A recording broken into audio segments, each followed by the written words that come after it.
যে ফ্র্যাঞ্চাইজটা রয়েছে I really think they are out of ideas. মানে প্রতিটা সিনেমা আমি একই জিনিস যে এক্সপেরিমেন্ট করে জেনেটিক্যালি মিউটেটেড আমরা একটা ডাইনোসর বানাবো এবং dinosaur will be a failed experiment এবং সেখানে কিছু লোক আটকে, মানে প্রতিটা সিনেমায় একই। জুরাসিক ওয়ার্ল্ডের থেকে যেটা এই ফার্স্ট পার্টটা শুরু হয়েছে সেখান থেকে শুরু করে আজ অবধি প্রতিটা সিনেমার প্লট সেম।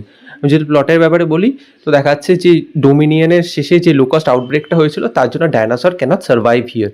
তো ওরা একটা সিক্লুডেড আইল্যান্ডে চলে গেছে এবং সেই আইল্যান্ডে 15 থেকে 20 বছর আগে একটা এক্সপেরিমেন্ট হয়েছিল যার জন্য একটা মিউটেটেড টিরেনোসরাস ওখানে থাকে, যার নাম দেওয়া হচ্ছে ডিরেক্স। তো এখানে একটা ফার্মাসিউটিক্যাল কোম্পানি স্কারলেট জোহানসনের যে ট্রুপ রয়েছে তাদেরকে হায়ার করে বলছে যে তোমরা ওই আইল্যান্ডে যাবে এবং 3টে স্পেসিফিক ডাইনোসর, একটা যে জলে থাকে, একটা যে উঠতে পারে এবং আরেকটা যে হচ্ছে ল্যান্ড বেসড, তাদের ডিএনএ এনে দাও, আমরা একটা স্পেশাল মেডিসিন বানাতে চাই যার জন্য আমরা লোকেদের একটা আনকিউরেবল ডিজিজ আমরা কিওর করতে পারবো। বেরিয়ে পড়ছে, বেরিয়ে ওরা যখন আইল্যান্ডে যাচ্ছে দেখতে পাচ্ছে ওই আইল্যান্ডে একটা ফ্যামিলি আটকে রয়েছে যারা বোটিং এক্সপিরিয়েন্সের জন্য বেরিয়েছিল কিন্তু ওখানে ওরা আটকে পড়েছে।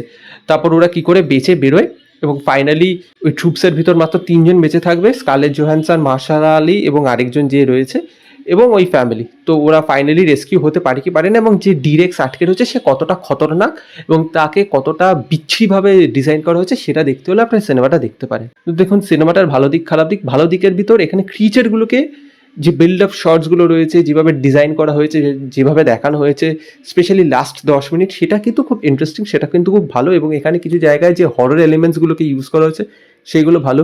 ভিজুয়ালি এই সিনেমাটা যথেষ্ট সুন্দর হয়েছে, সেইটা খুব ভালো হয়েছে। তাছাড়া আমি যেটা বললাম প্লট পয়েন্ট অন্যান্য সিনেমার থেকে সেম। আপনারা আমার যদি ট্রেলার রিভিউটা দেখেন সেখানেও আমি বলেছিলাম যেটা জুরাসিক পার্ক 3 ওয়ার্ল্ড না, পার্ট 3 যে স্টোরিটা হলো সেটারই একটা রিহ্যাশ ভার্সন, যে একটা আইল্যান্ড রয়েছে যেখানে এক্সপেরিমেন্ট হতো, মিউটেটেড ডাইনোসর রয়েছে, একটা ফ্যামিলি আটকে গেছে, কিছু এক্সপার্ট গেছে তাদের সাথে এই ফ্যামিলিটা পালানোর চেষ্টা করবে। ওখানে দেখিয়েছিল যে কিছু র্যাপ্টরের ডিম রাখা হয়েছে, এখানে দেখিয়েছে একটা বাচ্চা একটা ছোট ডাইনোসরকে নিজের সাথে রেখেছে পেট হিসাবে। তো এই প্লট পয়েন্টগুলো সেমই এবং এখানে যে ডাইনোসরটা রয়েছে ডিরেক্স, মানে তাকে যখন ডিজাইন করা হচ্ছিল তাকে বোধহয় স্টুডিও সুপারভাইজ করেনি তখন জেরেড এডওয়ার্ডকে।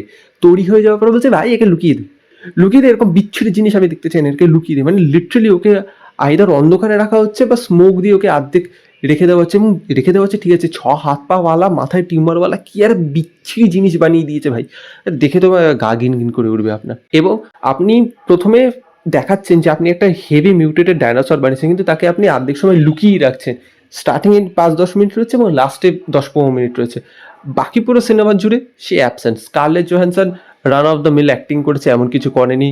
মার্শাল আলী তবুও একটু চার্মিং ছিল, আহামরি কিছু রয়েছে সেটাও না। এবং প্লট পয়েন্ট আমি যেটা বললাম খুব একটা ভালো না। মানে স্পিলবার্গের সময় যে রেখেছিল ডেভিড কোয়েব, তাকে আপনি ডেকে এনেছেন, সে এত কিছু ব্যালেন্স করতে পারছে না। জেরেড এডওয়ার্ডকে আপনি খোলা হাত দেননি। এখানে আপনি অ্যাডভেঞ্চার মুভি দেখাচ্ছেন, আপনি এখানে ট্রেজার হান্ট দেখাচ্ছেন, আপনি এখানে হরর দেখাচ্ছেন, আপনি এখানে সায়েন্স ফিকশন দেখাচ্ছেন, আপনি এখানে ক্রিয়েচার মুভির এত কিছু দেখাচ্ছেন। তো এত কিছু ব্যালেন্স করার জন্য যে ফ্রিডমটা দরকার সেই ফ্রিডমটা এখানে মিসিং ছিল ডিরেক্টরের হাত থেকে, সেটা তো পরিষ্কার বোঝা যাচ্ছে। But summer entertaining blockbuster, it's a dissent movie, কারণ এরকম সিনেমা $1 বিলিয়ন আপনাকে ঘরে এনে দেয়, সেটা সত্যি এবং এটা সবাই দেখতে যাবে। তবে হাইলি এটা কেন করবো, আপনার যদি সিনেমাটা সত্যিই দেখতে চান অ্যাভয়েড মাল্টিপ্লেক্সেস যেখানে 250 টাকা 300 টাকা, 100 থেকে 180 টাকার ভিতর যেখানে টিকিট পাবেন সেখানে দেখুন। But this is what it is worth. এর থেকে বেশি এটা ওয়ার্থ নয়, বেশি খরচা করবেন না, কারণ এরকম কিছু আপনাকে এক্সপিরিয়েন্স দেবে না যেটা আপনি অন্যান্য সিনেমার থেকে পাননি।